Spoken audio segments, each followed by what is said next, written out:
Alright, so what I've got here is a little canteen cup, 1-quart canteen cup, regular GI style, with some water that I've collected in it. It's got sediment and stuff in it from when I was doing the fire. And you know, I just really want to filter that out. It looks like pretty decently clear water. I want to get the sediment out. Then I'm going to boil it. So I've got my little camp pot right here.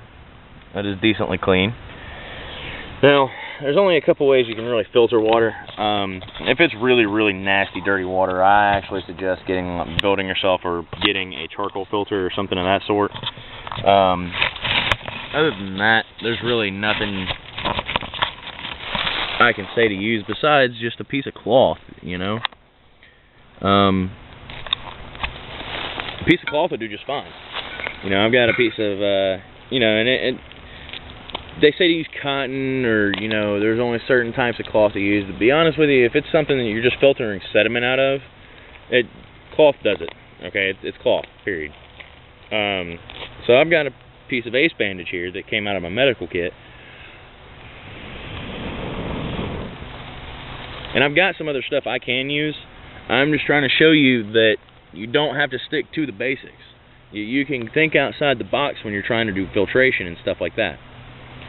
So what I'm going to do is, I am going to lightly start wrapping this pot in my cloth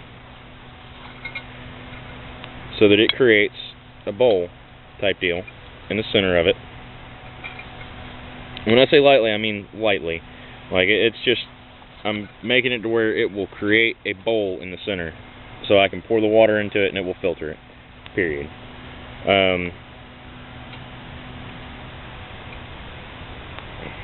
I'm essentially making a coffee filter. The smart thing to do is keep coffee filters in your bag. I usually do. I don't have any on me today. I know, bad me. But what you're going to want to do is make sure this thing is even all the way across so nothing really slips through it. So it's basically just one piece of cloth. Alright. And sorry, I'm trying to keep my fire going here. You're going to take your canteen cup and you're just going to pour it into it. And as you see, as it soaks through, it goes on through it, leaving that sediment behind. Okay. And then once this out, yeah, it's dirty, but you know, if you got a sprain or you're trying to make a splint or something, I'm pretty sure you're not going to worry about this thing being dirty. I wouldn't use it on an open wound, but I wouldn't be too concerned about it being dirty if it's like a sprain or something like that.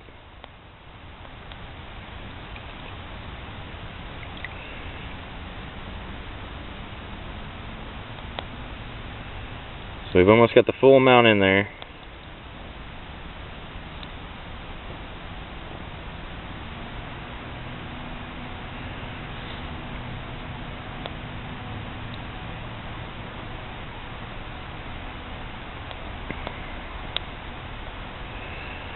Alright, so let's see, all I did was I slowly poured it in there, and you see all that sediment that's in there now?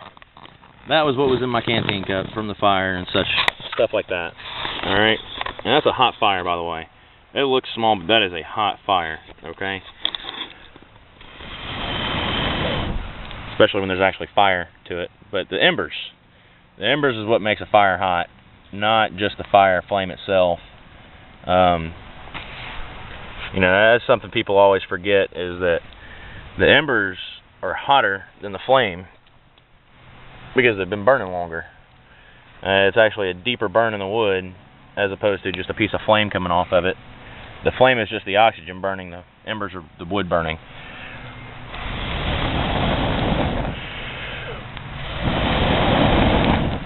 There we go. That's a campfire. Alright, so what I'm going to do here is I'm going to set the camera down so you can see this. Let me back it up a little. All I'm going to do is I'm going to pull, try and knock all the dirt off of it so I don't get any in it. I'm just going to unravel it.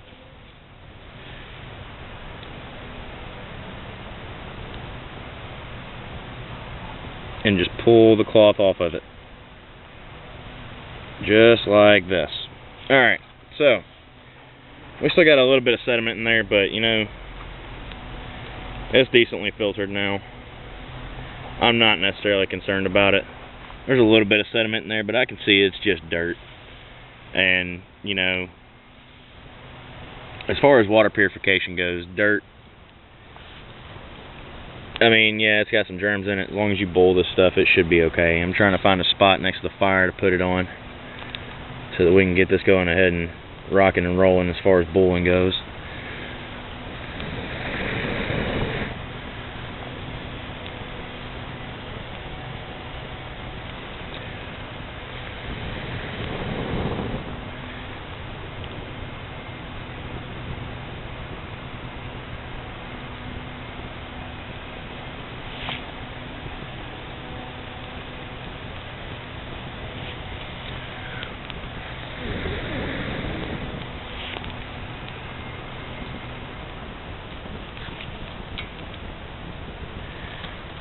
Better spot right there.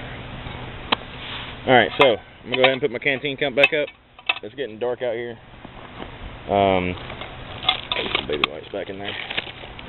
Peanut butter. Alright, so it's getting pretty dark out here. I'm hoping this water will be able to boil so I can drink it. I'm pretty thirsty. I'm not far from my house. I'm sure you can hear the freaking blower, the leaf blower from my neighbor through the camera.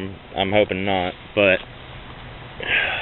you know, it is what it is. I don't have a lot of land to work with, so I'm out here essentially on city property trying to get worked out with my school and trying to get, you know, everything set up to where I can teach people and get some stuff going on YouTube and some stuff like that. I mean, I just don't have a lot of land to work with yet.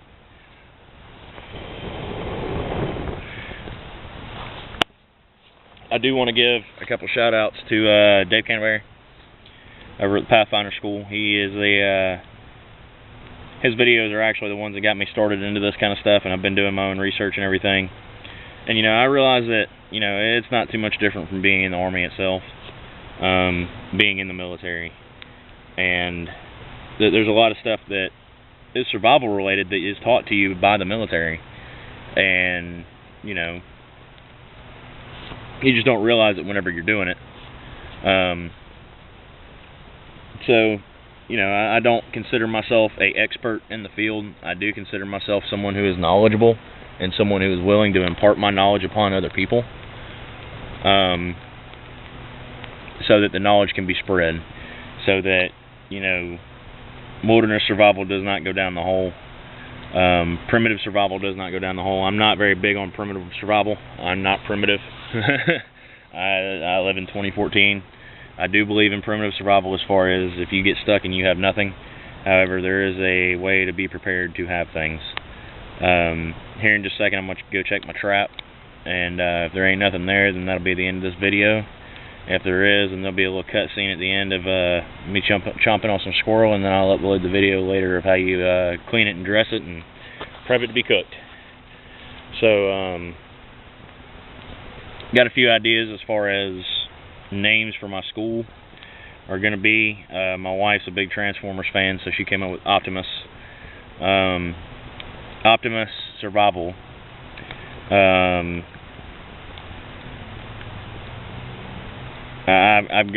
at a loss of things.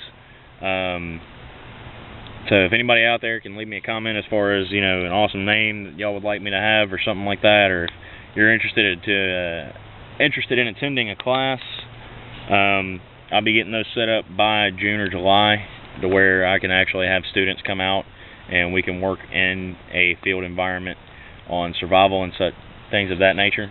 So leave me a comment. I'll put in an email in the link below, so y'all can email me with you know, questions regarding the school and things of that nature. Please, no silly, stupid questions, no stupid comments. I want serious candidates only.